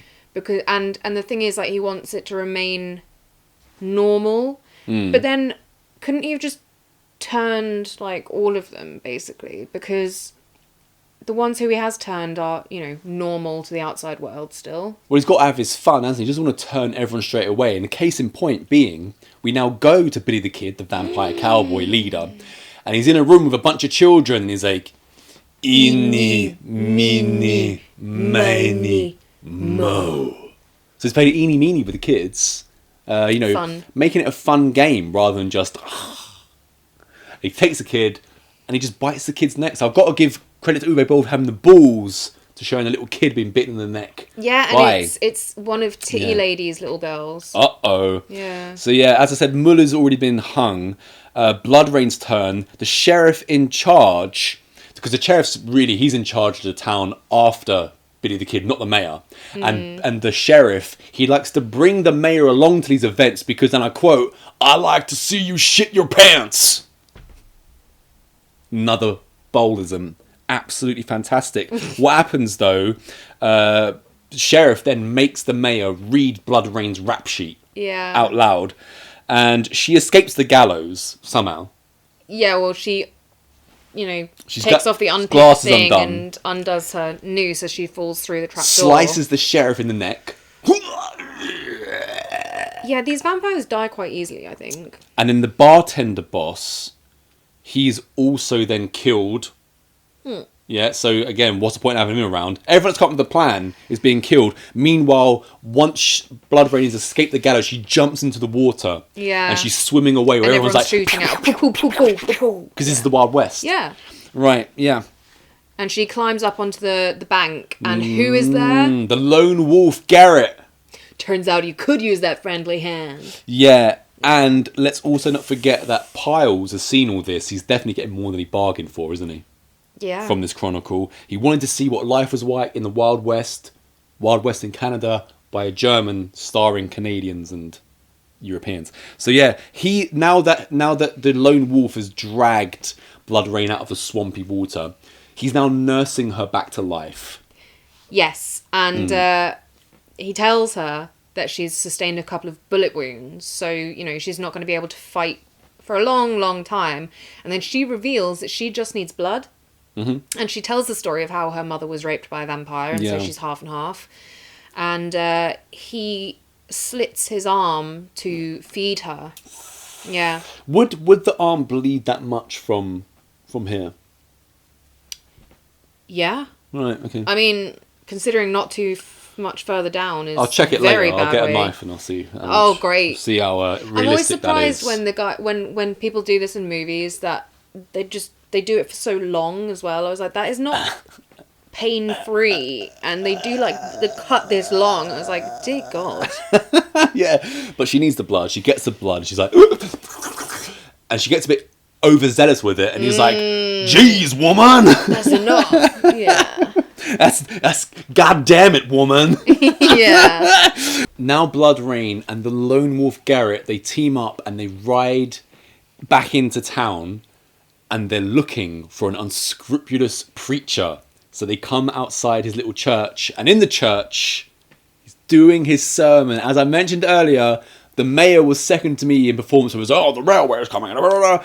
But this preacher, played by a Mr. Eklund, next level stuff. I did mention when we were talking about Mutilator 2 with the producer, I was like, there's a guy in Bloodrayne who is, again, like, at first I'm not sure what to make of it, but then he ends up being probably the most entertaining one. Yeah, Michael Eklund, the preacher. Oh, well, it turns out as well. I'll bring you. And I'll bring you. That's right here. That's right here. And that's right here.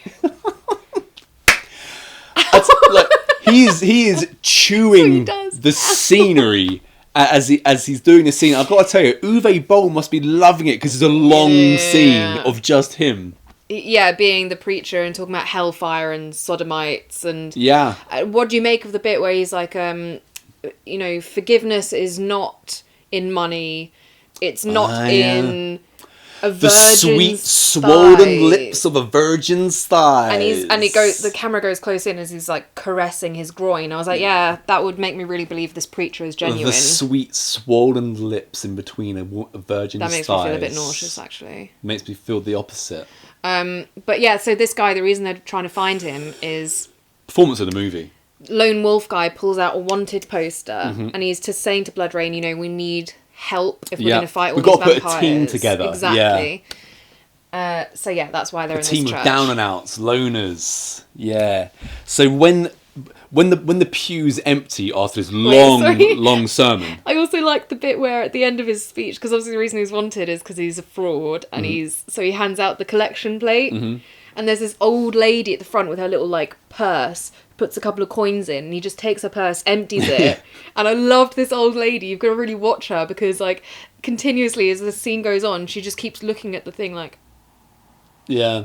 She's really put upon because he also looks her directly in the face when he's talking about the sweet swollen lips in between a virgin's thighs. So, as I say, Uwe liked it, you liked it, I liked it, we all liked it. So now the sermon's cleared out, the pews are empty, the preacher is sitting there counting his money, and he gets a classic slow clap from Bloodrayne and Garrett, who are sitting just 2 rows behind him, and somehow he hasn't noticed. This church is so huge, isn't it, with its 3 pews, that he didn't notice they were still there. So they recruit him. And Bloodrayne's like, I didn't know whether to laugh or cry. And I also enjoyed the bit where they're saying, so we've got your wanted poster, we can either turn you into the town, and they'll hang you, we can save them the trouble and we'll hang you, or you can join our cause. And he's gone up to his pulpit and he's opened his Bible, and it's one of those cut out things, and he's got a little gun in it, and he's like, so what is this cause we're talking about? And she goes, clearing the world of heathen vampire scum. And he's like, why did you say so? Like flips the book closed, and he's like, I've got time to grab my hat. Yeah Do I have time to grab my hat was I loved this performance because it's what I want from an Uwe Boll movie. Yeah. This isn't going to fly in any other film. No, but it's so over the top. This is what makes Uwe Boll great. It was very entertaining. It was superb. This guy put as much effort into this performance as Madsen did not in the first film. As I said earlier... Madsen looked miserable to be on set. Well, of course he's fucking miserable. He's doing Yeah, but you're not going to be a very good job then, are you? Anyway, they now... Of course he's fucking miserable. To get their, may you rest in peace, to get their final piece of the puzzle to put their crew together, they have to head to a brothel. And guess what? The preacher is super excited about going to the brothel. He even like flicks a coin to Garrett and says, it's on me. Yeah. Right, while he goes in. And so Garrett's now waiting outside in the hallways of the brothel. Preacher goes into the room, and Bloodrayne goes in to seduce the guy that they need. Okay. Can I also just, like a tiny thing... You can go into the scene itself because there's so much to unravel there. But so Lone Wolf says to Preacher, he's like, oh no, I'm not going in. I haven't got any money anyway. So then Preacher, as you said, gives him a coin. He's like, it's on me. Well, she stole it from the old lady, didn't he? So Lone Wolf goes in, but I notice he pocketed the coin, but yet he doesn't spend it because he gets his jollies by standing outside listening to Rain do her seduction. Once again, you've skipped forward. Have I? Yes. But you said he was outside her door. Didn't mention why. Anyway, yeah, he's pocketed the money, Yeah. which is not that important apart from, I guess, that he's an innocent It's a bit one. funny, though. Right, he's an innocent one. Meanwhile, Bloodrayne goes in to work her magic on this drunken slob guy, and she's kind of like taking her clothes off. He's like, hey, are you one of Mandy's girls? And she's like, maybe. He's like, I'm gonna give you the ride of your life. Then she climbs on top of him, handcuffs him to the bed rails. He's like, oh, you like it like that, do ya? So do I. But then, though, she puts a gun in his mouth, and much like the ultimatum they gave to the Preacher, she gives the same ultimatum to this guy. Yeah. Pulls the gun out of his mouth, and he's like super happy about it. He's like, oh hey, I'll go and get some vampires. And by the way, are you still gonna fuck me? Which of course we're expecting Bloodrayne to say absolutely not, but instead the camera goes to Garrett in the hallway, just listening to Bloodrayne shag this guy.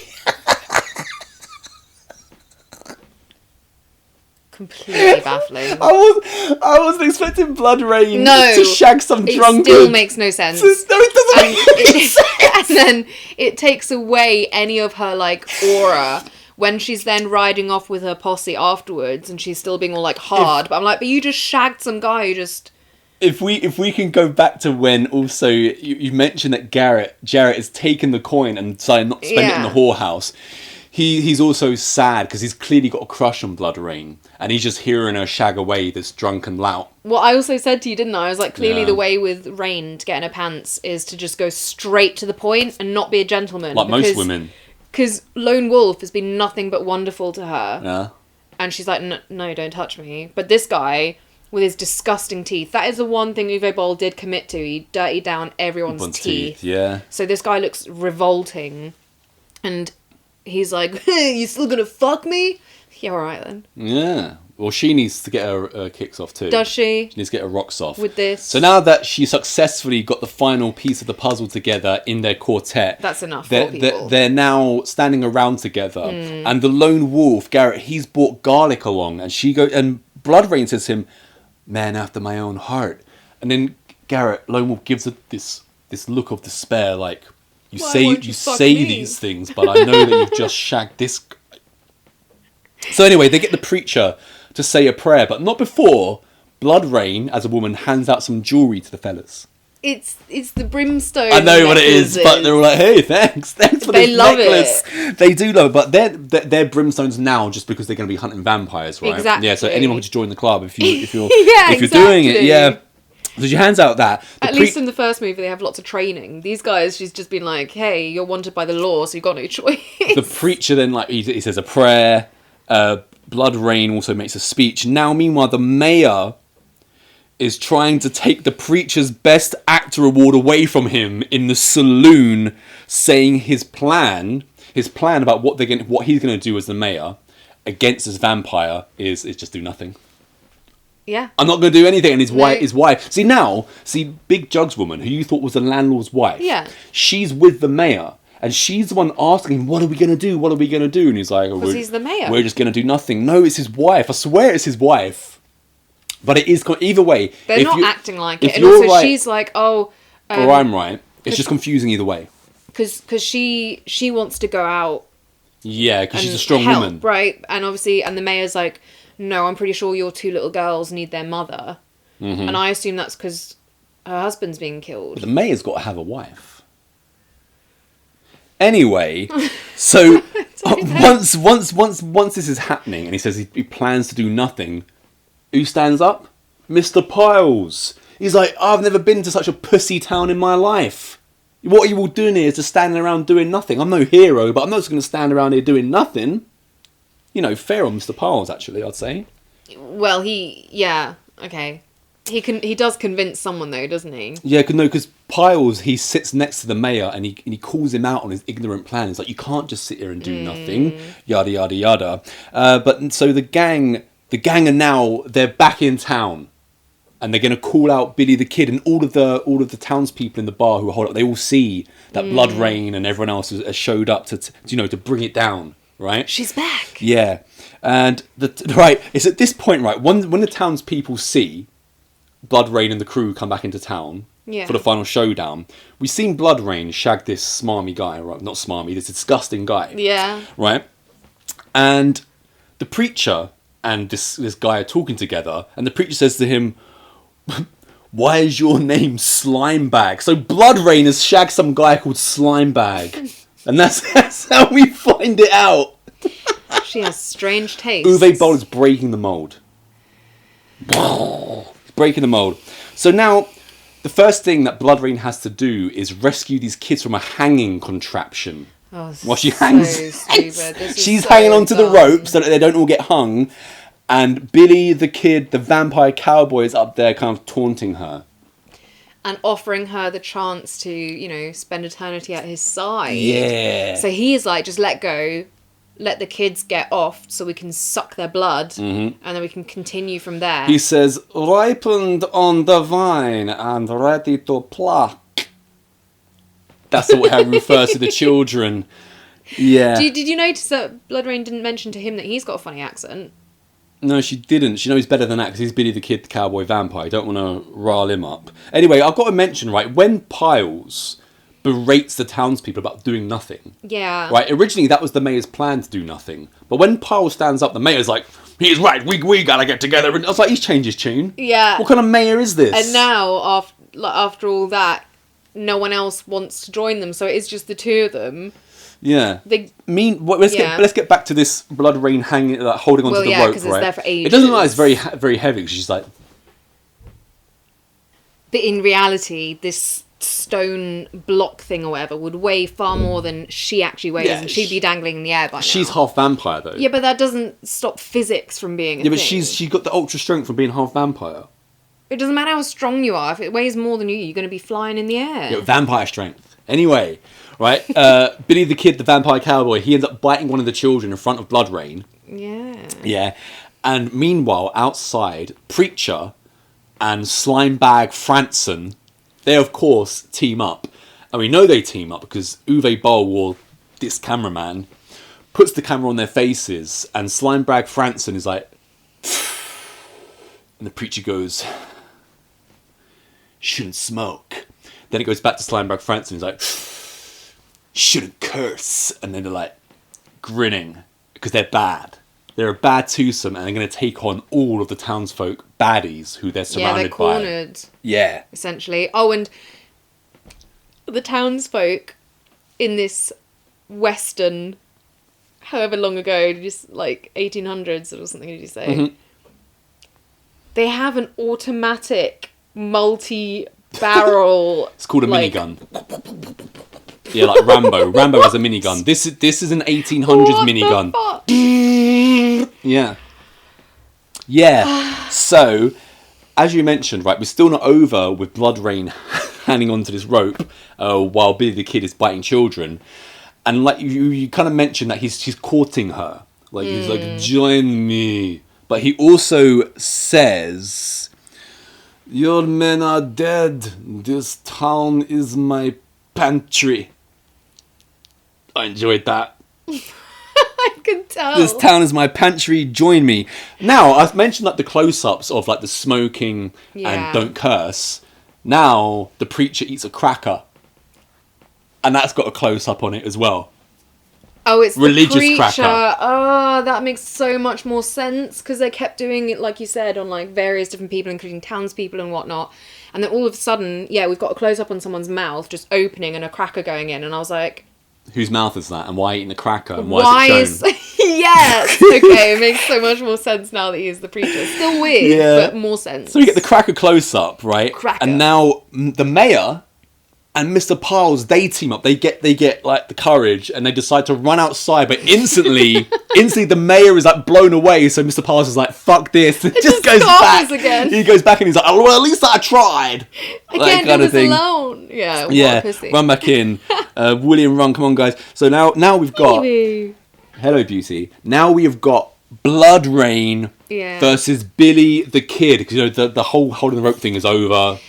Okay, but this, as soon as she went in there and held the rope, I was like, we know how she's going to get out of this, so why is she not doing it straight away? Because after all this time, and after Billy the Kid is, you know, sucked the blood and life out of one of the kids, fuck your blood, she then lets it go and slashes the rope so that all the kids are fine. I was like, why didn't you do that straight away? Okay, but it's an Uwe Boll movie. So stupid. Right? There is a part where the preacher outside, where he's got into a fight with the vampire gang. He's been shot like 4 times, but he's still alive. You mentioned, he was like, how is he still alive? Yeah. But he comes alive, and the preacher ends up being killed by the sheriff's mate, the pervy one, who's like, I'm going to enjoy this. And then I've written, he ends up being shot by the mayor's wife, because Piles runs in after the mayor's been shot dead, right? Then, for vengeance, Big Jugs lady comes out and blows him away. I'm like, that is his wife. She's getting vengeance for her husband. Well, like I say, it's confusing. I can see why, because I thought also the landlord guy at first was her wife, but it's not. Why would the kids be in the no, but she also, though, but you know, Billy's got her kids, and she wanted to go out and fight originally. Maya told her not to. Maya's dead now, everything's going off, so she's like, well, I might as well take my gun and go out there. That's how I saw it. What do you think, Moo? Well, that's a confused face. Yeah, so now, as I said, it's supposed to be kind of like Bloodrayne versus Billy the Kid, but also there's a bit where we think Bloodrayne is dead. So Billy the Kid, he now walks up to the townspeople, and like I say, he's got a Eurotrash accent, but then he goes, now the slaughter begins! So you get a little bit of Scottish, and then he says, you lied when I took your children. You lied when I take your children. Oh, hide. I'm going to drink the kid's blood. So we know what he's going to do. Yeah. He's going to drink the kid's blood. I didn't know he was going to do that unless he said it directly to the camera. Mm-hmm. You lied, your children. I loved his voice. I loved the performance of Billy the Kid, the cowboy vampire. He sold it, I guess. He did sell it, yeah. And who would have known he was Canadian? I didn't. I don't know. I had no idea where he was supposed to be from. As I mentioned, like, we think Bloodrayne's dead, but now she's back. She's back alive. And all of a sudden she's like slicing at Billy the Kid. And Lone Wolf comes at this point with his minigun. Yeah, he's stolen it. Shoots all of this minigun bullets into Billy the Kid. And Bloodrayne stakes him. Yeah. And that's the end of him. And, you know, the kids are now reunited with their parents. Mr. Piles is like, what a story! Kind of thing. And Piles is the sheriff now. Yeah, there's 2 things that just get nonchalantly thrown in there. One is when one of the little girls goes to Titty Lady and jumps in her arms like, Big Mommy!